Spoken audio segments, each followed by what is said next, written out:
Northeastern Ohio, Western Pennsylvania, and beyond. We about to put our finger on the pulse of the Neotropolis. The pulse is pumping live with your host, Brian West.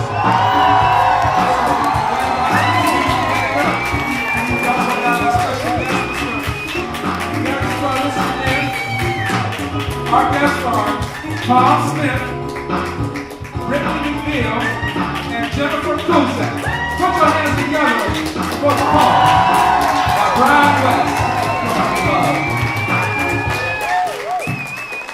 West. Ladies and gentlemen, welcome to the Pulse here in Youngstown, Ohio. I'm your host, Brian West, the one and only. I hope I'm the only one. Tonight's topic, we're talking about theater. We got my man Tom and his family. I'm just playing around. You got some of his fellowship, as you heard Wayne introduce it. Tonight's topic is an interesting topic. It's about theater. And theater originated, like they say, Shakespeare got together, he got up one morning, and he just decided he was going to start writing about stuff that was happening in his day-to-day life.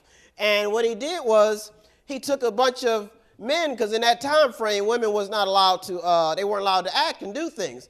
So here's this man getting up, and he just got a bunch of grown men acting stuff out.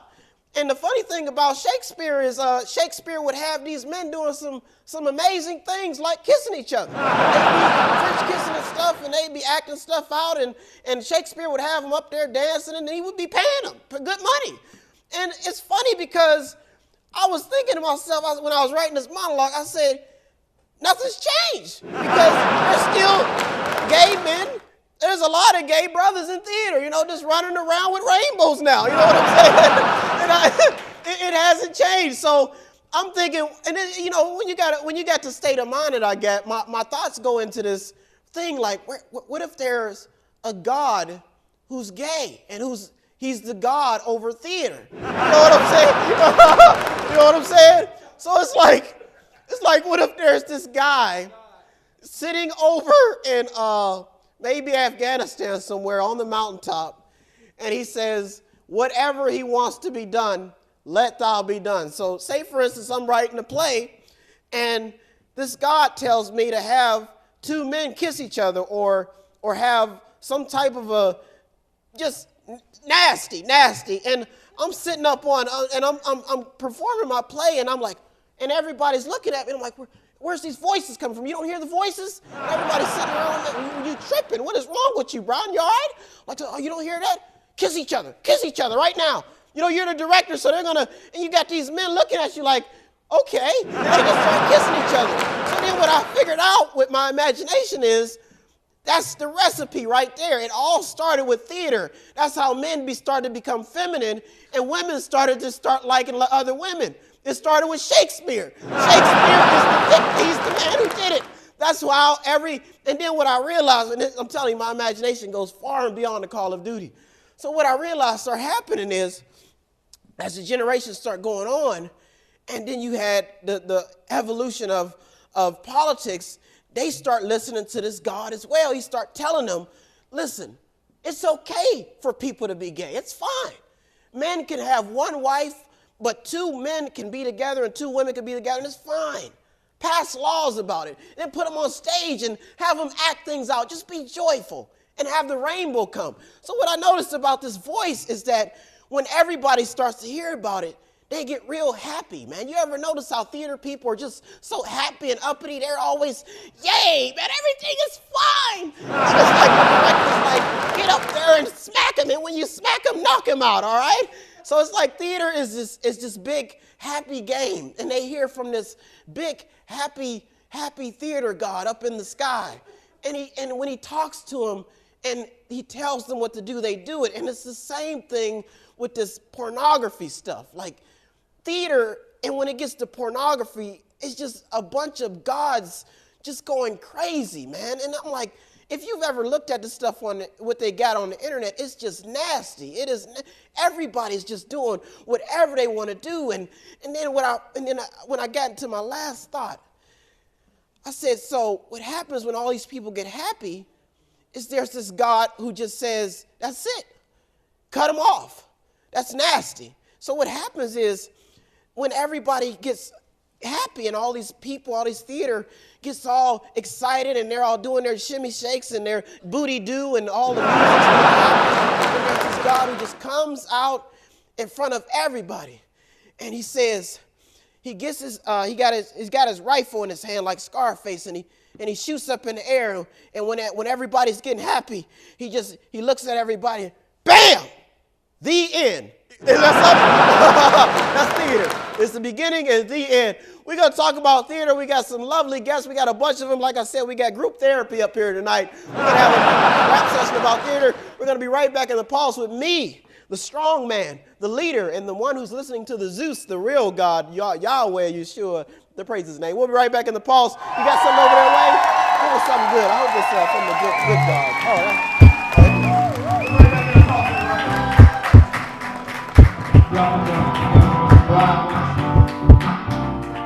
Gotta get dinner ready before Donnie gets here, see you two, and smell no food. That man, it would only get worse.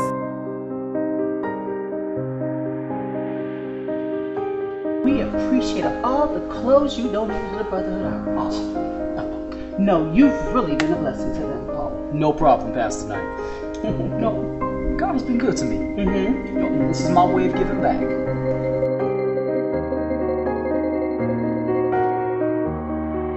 Mom, Dad came here to tell us something.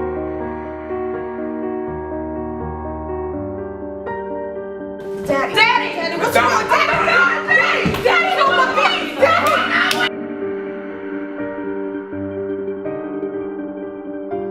No.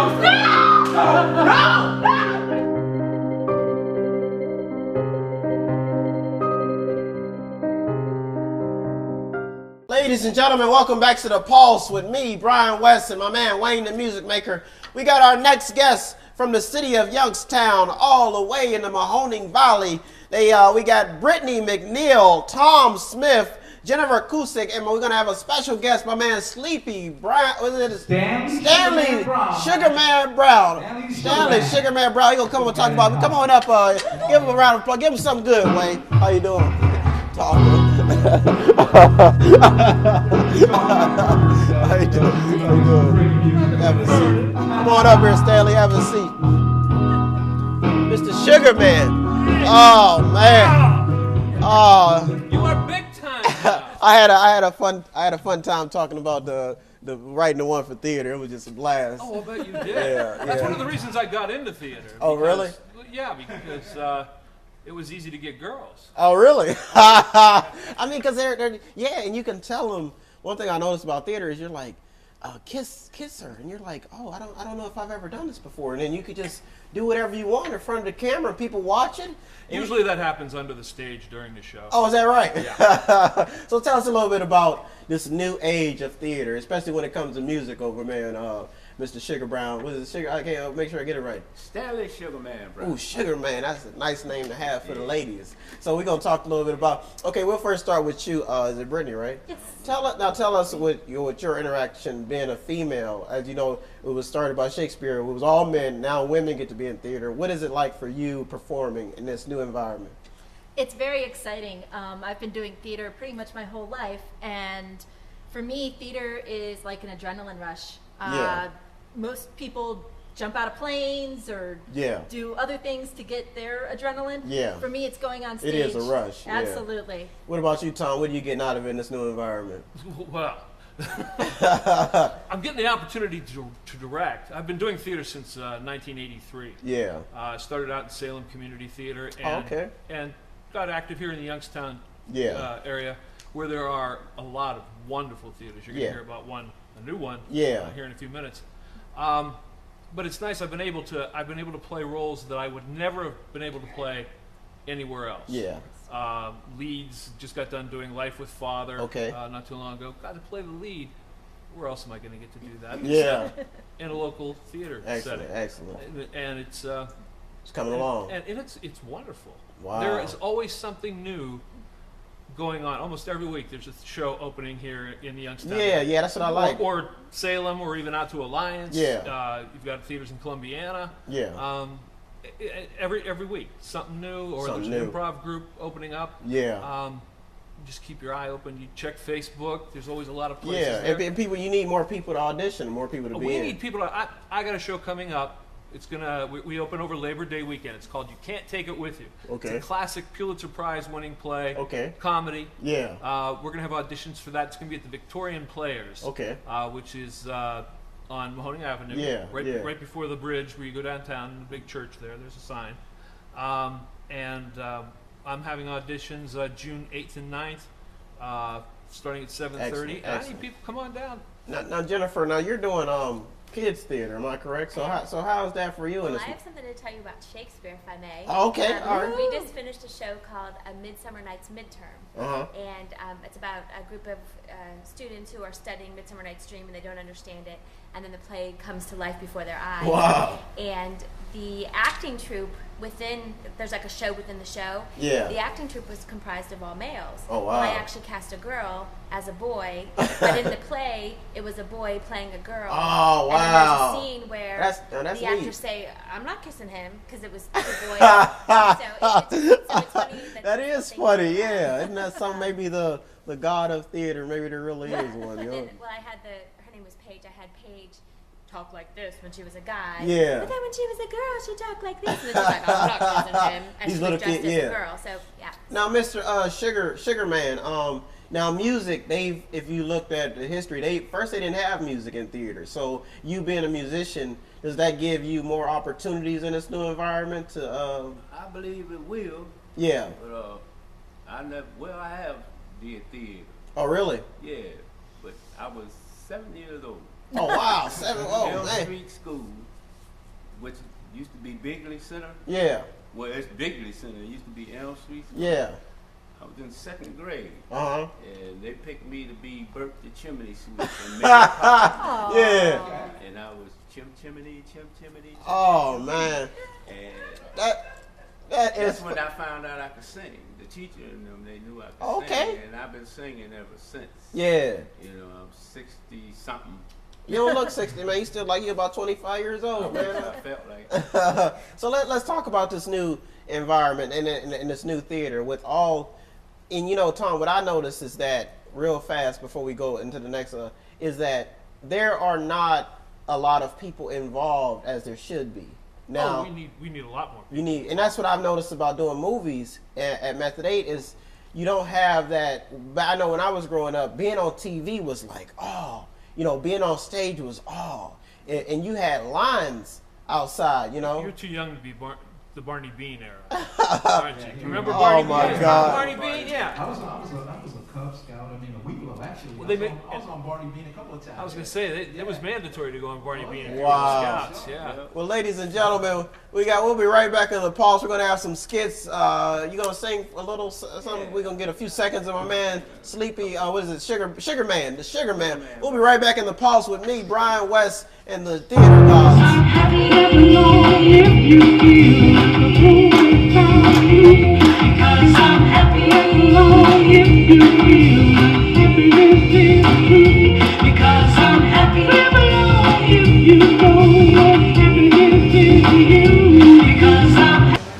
Just like you made a choice to get this coin, you will have to make a choice to pass life into this world. Boys only want one thing. The trouble, I tell you. Trouble, do you hear me? Do you understand? We have no hope, Precious. Look at us. We're both high-class girls with little-class lives.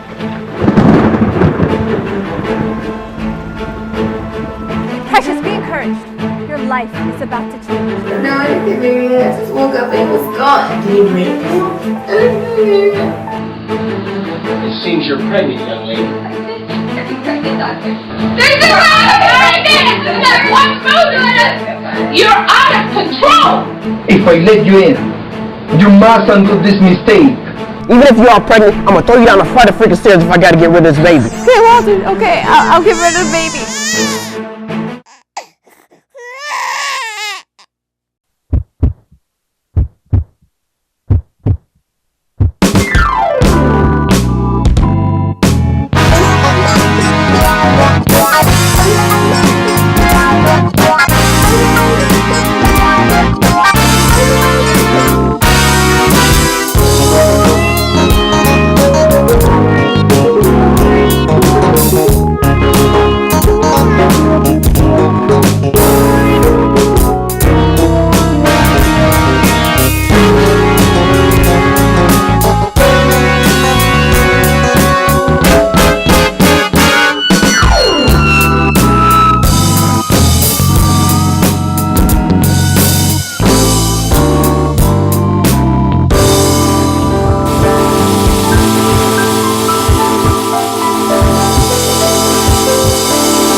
Once upon a time there was a queen. She was considered ruler of the imagination. She was untouched by any other being. Theater was her philosophy. She believed that one day the theater gods would take her to the perfect king.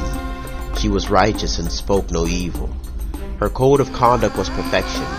No other being could reason with her philosophy. She was the perfect queen. As she reigned on high, many men would try to take her heart, and she would not touch them. They were imperfect. She was given the name Anaya by the people.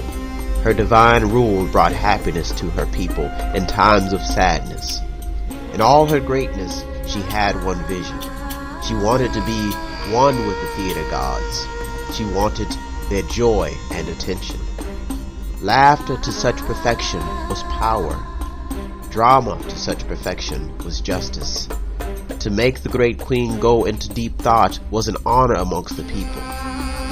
Her rule and her perfection would attract a show, and it would attract opposition. One day a man was brought to the great queen. His name was Emmanuel. He was a just man, a noble to the theater gods. He proclaimed that he was sent from the forces of theater to perform for the great and perfect queen in hopes to touch her. His words were hypnotizing as he spoke with such grace. He claimed that he could take the queen to a much higher place. She was moved by his proposal and was delighted he came. Yet could his performance lead him to fame? As the music played and he wowed the crowd, all of the spectators watched and wondered would he score the crown. On his last dancing move he left her alone. A tear fell from her eyes as her servants carried her home. Would anything please a woman untouched, who believed that theater would free her of such? Of such what, you ask? Of such a lonely curse. Maybe she would learn someday to rehearse. The very next day a man came her way in a dream. I'm the shadow god, he claimed, and I'm here to take you to fame. Believe everything I say and you will be moved. I will take you to the underworld where the theater gods rule. Do not trick me with your scams of such a fantasy place. Be gone from my presence before I feed you to the peasants, Queen Anaya proclaimed. As he walked away, he gave her one wish. He looked her in the eyes to give her a kiss. He almost had her, but her forces were too strong, as he proclaimed that the shadow gods would take her throne. They attacked her in her dreams, but could not touch her, as a prophet came and frightened them away. He introduced himself as Thomas, the great warrior of the day. I want to warn you that your perfection, my great queen, is just too much.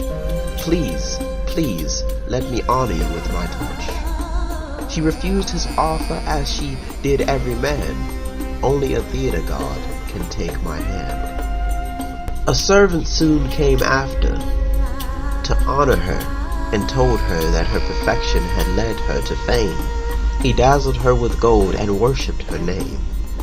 I will take you to the underworld to see the gods who profess of your greatness, and because of your perfection you will reign on high. It was a scam of the servant as she entered the kingdom. She realized that the theater gods were nothing of such. It was all in her imagination of believing in things that don't exist.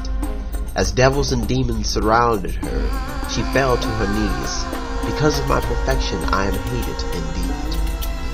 Everyone wants to tarnish me with their thoughts, but I am too great. I am Queen Anaya, the ruler of fate. As she defeated the demons with all of her perfection, she fell to the ground and imagined a place where she could vacation. To this day no one has touched the queen. She now stands on stage performing for the next scene. The theater gods. MethodAidInc.com and Method 8 Arts Academy is a proud sponsor of the arts. Our productions can be viewed on our Method 8 Corp YouTube channel or by visiting Method8Inc.com. All of our productions focus on conscience-building issues with films like Miracle, The Land of Escobar, The Birth of the Dreamer, which deal with women's You touch me, you understand? Don't you ever touch me. I worked too hard for this, Precious, to make ranks, and I don't have time to go through this, okay? No, even if this baby is mine, you get rid of it, okay? You get rid of it. You understand me? Okay, well. Method 8's Indian Summer, which focuses on sacrifice. Complain. That's all you humans do. What, you think I poisoned your food? You think I'm some kind of killer? Lamani's not coming back. Or Academy Special Projects with shows like Field Angels to help combat youth violence. Here, Friedman. President Bixby wants to shut you down. Shut us down for what, Friedman? We're just getting started. They say you've been using little girls to crack cases. You put your hands on me, Friedman. I don't care. We've lost Penny, Raven, and Sparks. I'm the only one left, Friedman. We're gonna solve this. We're gonna turn this whole damn city into the kingdom after I get done. All these productions can be viewed on our YouTube channel. All donations can be made at method8inc.com. Every donation goes towards productions to combat issues to save lives, with classes and funds to train and support the actors. All sponsors are recognized in every program. It is the belief of every representative at Method 8 to believe in their abilities and to use art to save lives. Show your support today at method8inc.com. Ladies and gentlemen, welcome back to the Pulse with the local and famous man, Brian West, and Wayne the Music Maker. We got the theater gods on the show tonight, everybody. Spirituality. Yeah. Yeah. Yeah. Oh, yeah. Yeah. Excellent. We had, me and my man Wayne we was out filming a show last night, actually, with theater, yeah. And it's amazing how all this come together.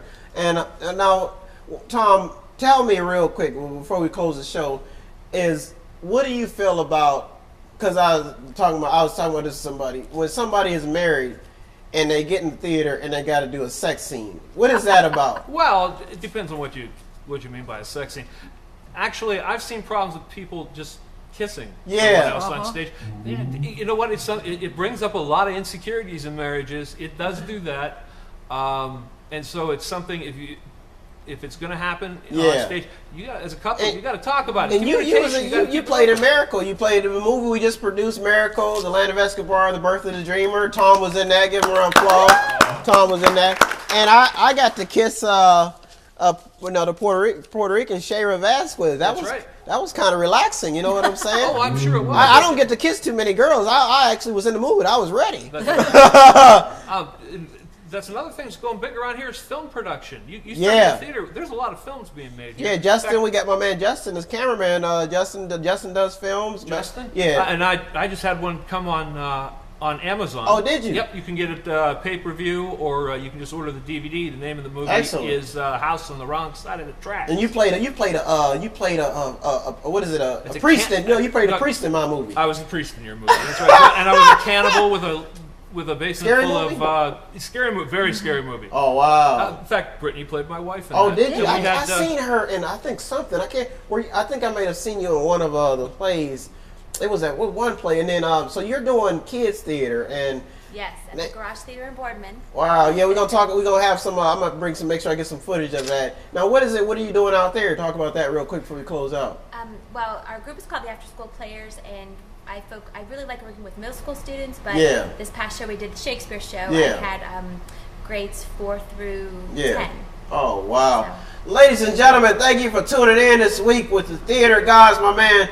What is it? Sugerman. Stanley Sugerman Brown is gonna sing. Well, I'm sure you enjoyed his performance. Sugerman, you got anything you want to close us out with real quick?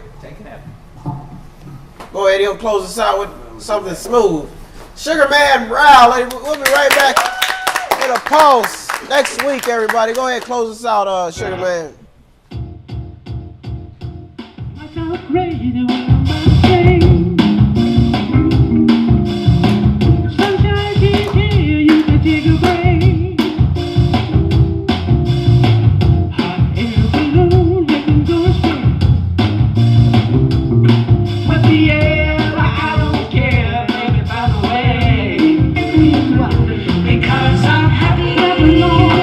you feel like a broken without you. Because I'm happy and alone if you feel like happiness is true.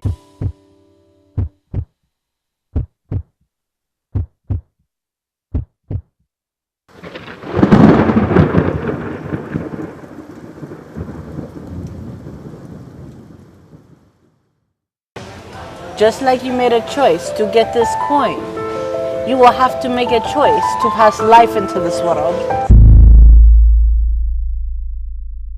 Boys only want one thing. They're trouble, I tell you. Trouble, do you hear me? Do you understand?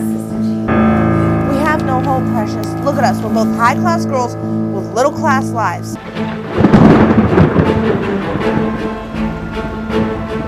Precious, be encouraged. Your life is about to change. No, I didn't get married. I just woke up and it was gone. Did you make it? It seems you're pregnant, young lady. I did get me pregnant, doctor. There's a lot of pregnant! Not one food on us! You're out of control! If I let you in, you must undo this mistake. Even if you are pregnant, I'm gonna throw you down the flight of freaking stairs if I gotta get rid of this baby. Okay, Walter. Okay, I'll get rid of the baby.